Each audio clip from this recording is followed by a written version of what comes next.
downside to your love affair with coffee. Remember when you were first introduced to caffeine?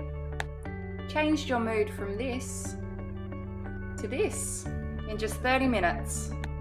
You immediately fell in love, and pretty soon you and caffeine were inseparable, spending every morning, afternoon and night together. But then one day you were forced to go without it, and the separation hit you pretty hard. You started to get a headache, feel very lethargic, become very drowsy, and feel extremely irritable. But why did you feel this way? What was happening to you biologically? In short, caffeine blocks chemical signals in our brain, stopping us from feeling sleepy. But how does this work exactly?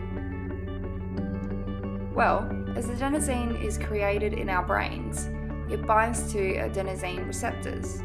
This binding slows down nerve cell activity, telling us it's time to rest or sleep.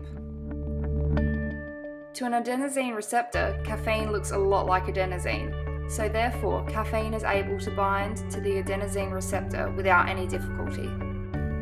This stops our brain from identifying adenosine, as the caffeine is taking up all of the receptors that adenosine would usually be able to bind to. So instead of our nerve cell activity slowing down, it speeds up, stopping us from feeling tired and giving us energy. But caffeine doesn't stop there. It also affects dopamine, a neurotransmitter that activates pleasure centers in various parts of our brain. Caffeine slows down the rate of dopamine reabsorption, which in turn increases dopamine levels in the brain. This provides us with feelings of enjoyment and reinforces our motivation to do certain activities. Finally, caffeine also triggers the release of adrenaline, which is a hormone that increases blood flow to the muscles and oxygen to the lungs. This increase in the release of adrenaline gives us an increase in energy and can also make us feel less tired and much more motivated. All of these responses, however, are short-lived, and this is the reason why you experience the symptoms of withdrawal when you were forced to go a day or even a few hours without caffeine. So let's play a swapping game. Take your caffeine-packed food or drink source and break up with it, and grab either a glass of water, a cup of decaffeinated green tea, or a protein-rich food source.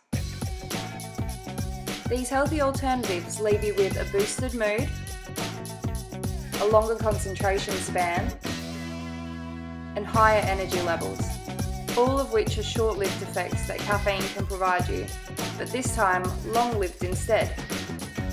Keeping hydrated and fueling your body with nutritious food will help you resist the temptation of consuming caffeine sources, and the longer you resist this temptation, the easier it will become. Increasing your daily physical activity is also a supported method when quitting bad caffeine habits. Heading out for a brisk walk, jog, or any other type of physical activity can cause a natural rush of adrenaline, so that when your exercise is over, your cravings will be too. So reach for that healthy alternative and keep that energetic smile on your dial.